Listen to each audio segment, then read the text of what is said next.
For a long time, I have watched the global stage not as a series of random events, but as a deliberate narrative being written by forces that prefer the shadows.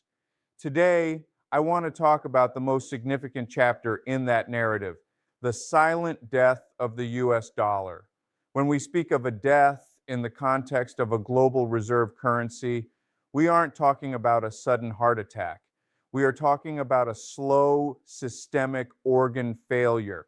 It is happening in the quiet corners of central bank vaults, in the digital architecture of new payment systems, and in the shifting loyalties of nations that have lived under the dollar's shadow for 80 years.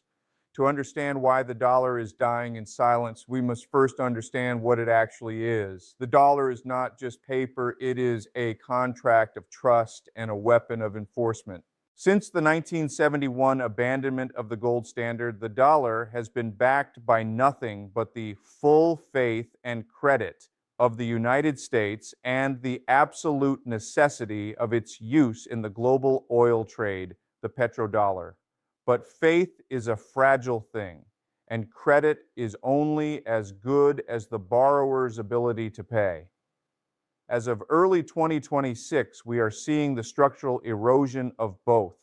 The silence of this decline is intentional. If the world panicked all at once, the system would vaporize, and those at the top, the game masters and the occultists I've mentioned before, would lose their ability to manage the transition. Instead, they are overseeing a controlled demolition. Look at the numbers. The dollar's share of global foreign exchange reserves has inched lower, sitting around 56% to 57%. While that still looks dominant compared to the euro or the renminbi, the trend is the story. In the year 2000, it was 70%. We are witnessing a persistent quiet divestment. Why is this happening now? The primary driver is the weaponization of the financial system. When the United States used the SWIFT system and dollar-denominated sanctions as a bludgeon against Russia and Iran, it sent a shockwave through the rest of the world. Every nation with a sovereign interest suddenly realized that their wealth, if held in dollars, was not actually theirs. It was a permission-based asset. If you cross the master flips a switch and your economy goes dark. This realization has pushed even America's allies to look for exits. The silence is being filled by the clinking of gold bars. In 2025 and 2026, we have seen central banks, led by China, India, and Turkey, purchasing gold at historic rates. Gold is the anti-dollar. It has no counterparty risk. It cannot be sanctioned by a Treasury Department memo. When gold prices surged past $4,600 per ounce, it wasn't just market speculation. It was the sound of the world's architects building a floor for the post-dollar era. Simultaneously, we are seeing the rise of the mosaic of alternative payment systems. China's CEPs and Russia's SPFS are no longer just experiments. They are functioning plumbing for a parallel world. The BRICS nations are moving towards settling trade in local currencies, bypassing the dollar entirely. This is de-dollarization through 1,000 small cuts. Every time an oil deal is settled in yuan or a bridge is built using local currency swaps, the structural demand for the dollar weakens. The tragedy for the American people is that they are the last to know. The system is designed to keep the domestic population in a state of inflationary anesthesia. As the dollar loses its status abroad, it must eventually return home. When the rest of the world no longer needs to hold trillions of dollars to buy energy or settle trade, those dollars will flood back into the U.S. economy, driving prices to levels that will make the current inflation look like a fond memory.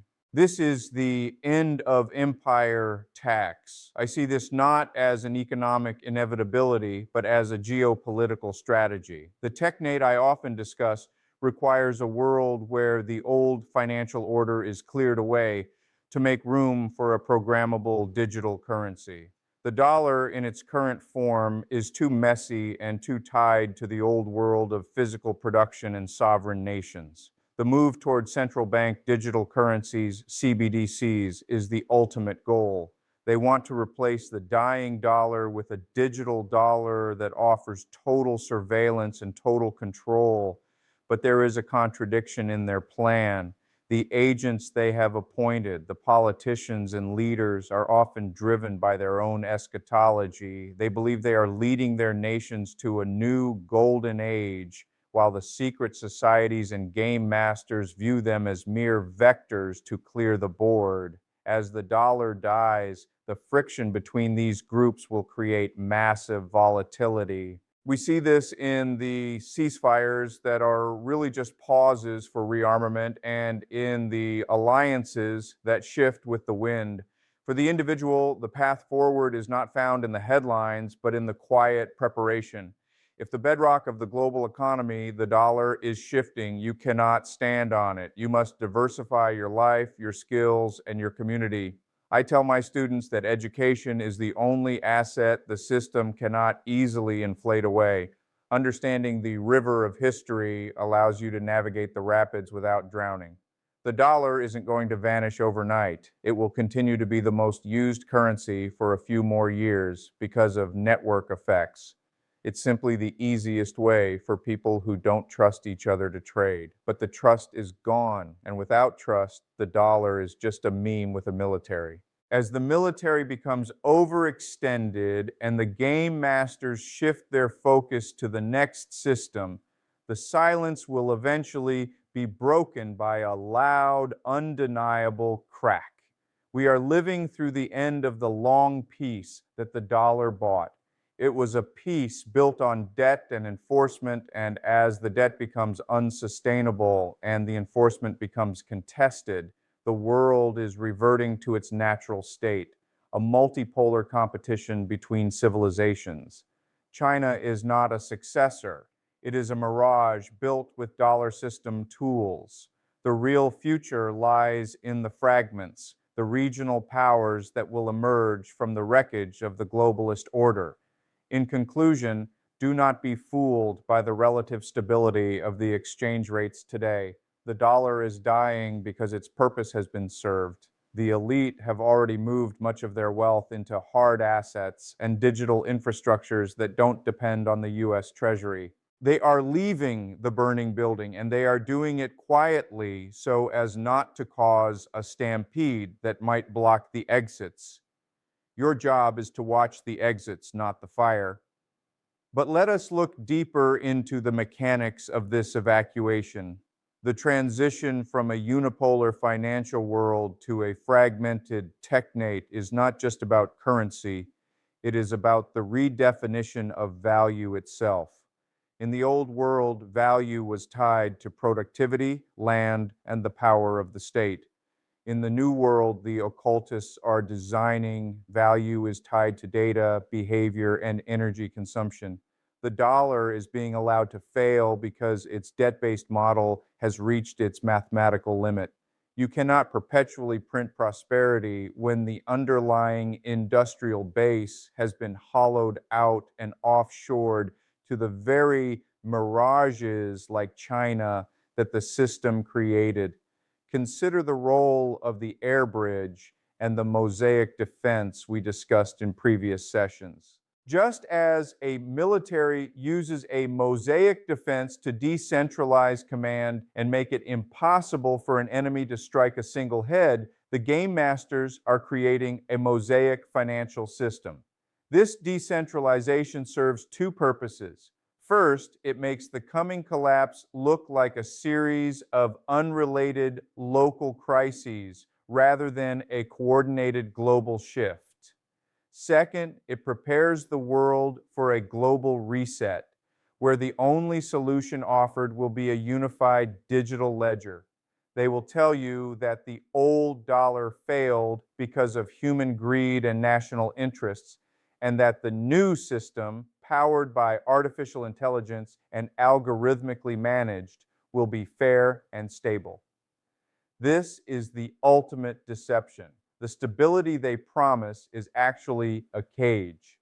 When the dollar dies in silence, the sovereignty of the individual dies with it. Under the dollar system, as flawed as it was, there was still a degree of friction that allowed for privacy and local autonomy. You could hold physical cash. You could trade outside the digital eye. But the digital infrastructure replacing the dollar, the CIPS, the SPFS, and the inevitable Western CBDCs will remove that friction. Every transaction will be a permission-checked event. This is the technate in its final form. A world where your ability to participate in the economy is tied to your social credit score, your compliance with global narratives, and your carbon footprint. Observe the strange behavior of the global oil markets. For decades, the Saudi-US relationship was the pillar of the petrodollar.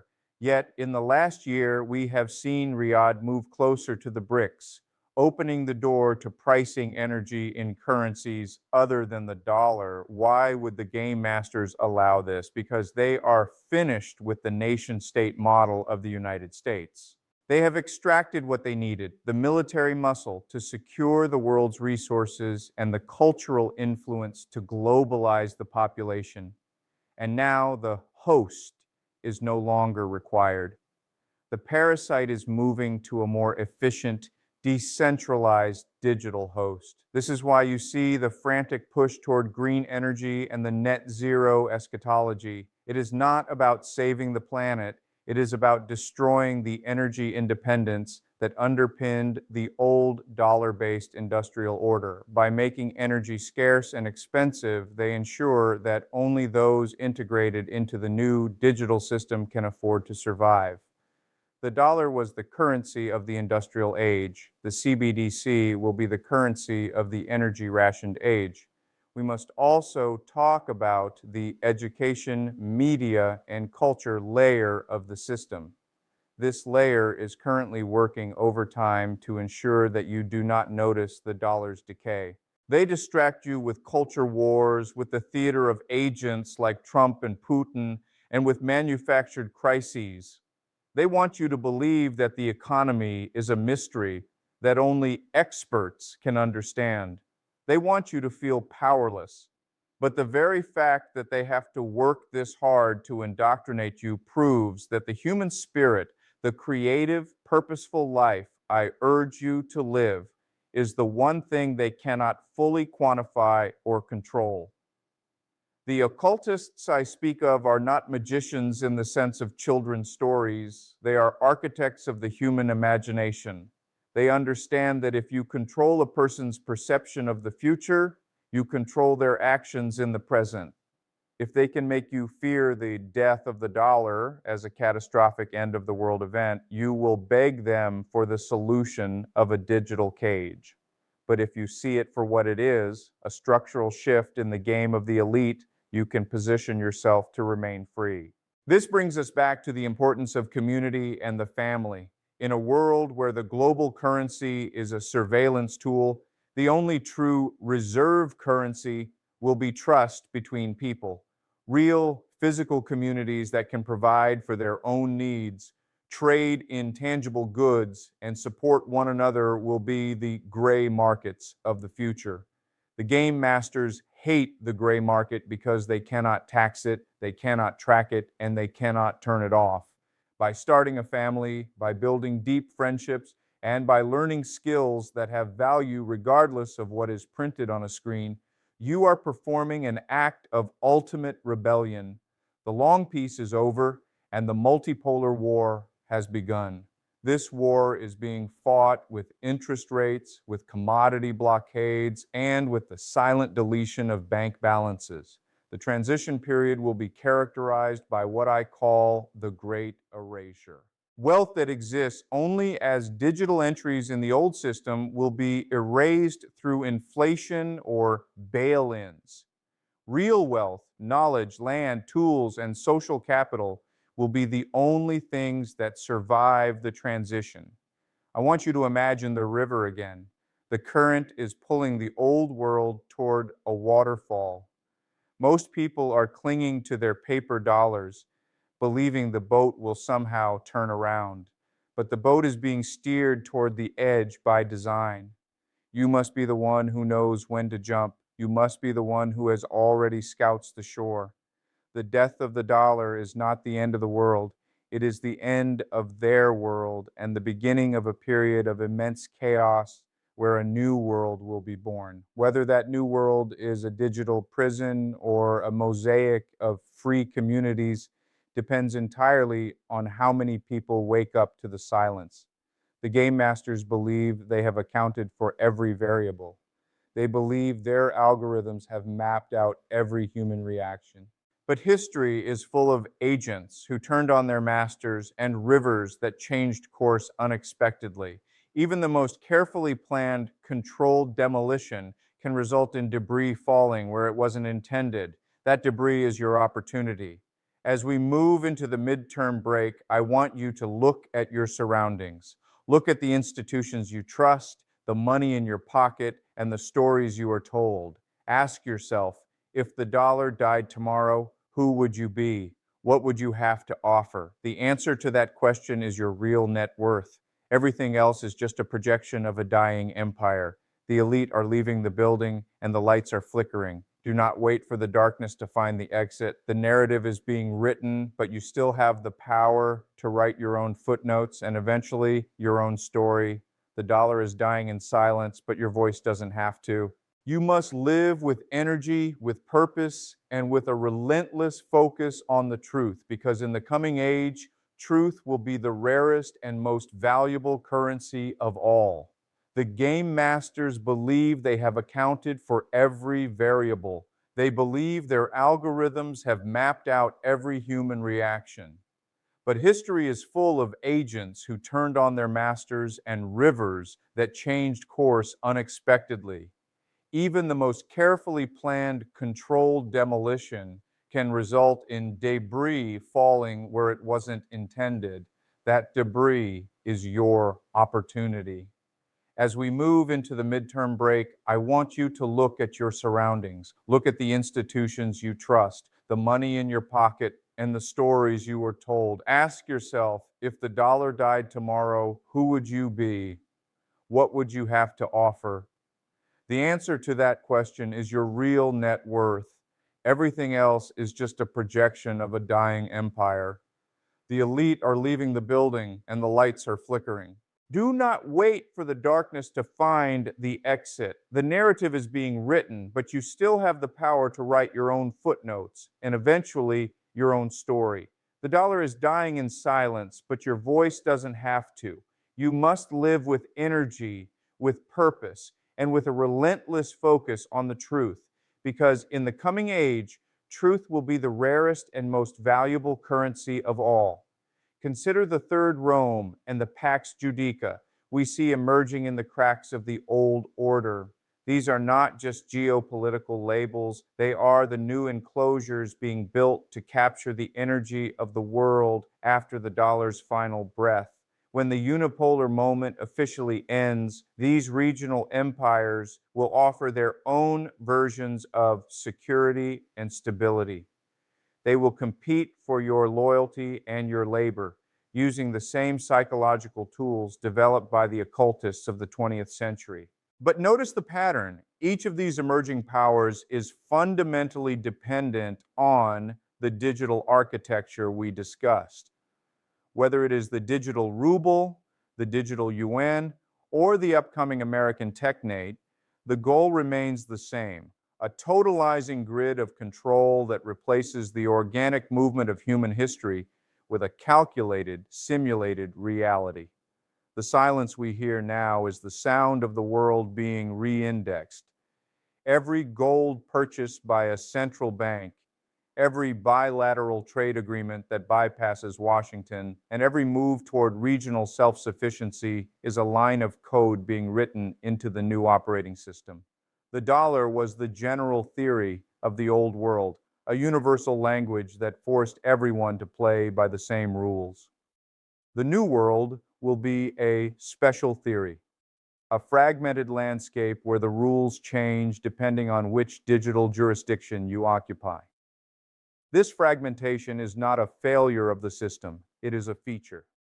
It allows the game masters to play different populations against one another, ensuring that no unified global resistance can ever form against the true architects of the transition. You must realize that the end of empire tax is not just financial, it is cognitive. The system demands your attention, your anxiety, and your fear to fuel its transition. When you spend your days worrying about the exchange rate or the latest pronouncement from a puppet politician, you are paying that tax. You are handing over your creative energy to a machine that is designed to consume it. This is why I emphasize the creative, purposeful life. By focusing on what you can build, what you can teach, and how you can serve your community, you are withdrawing your consent from the dying system.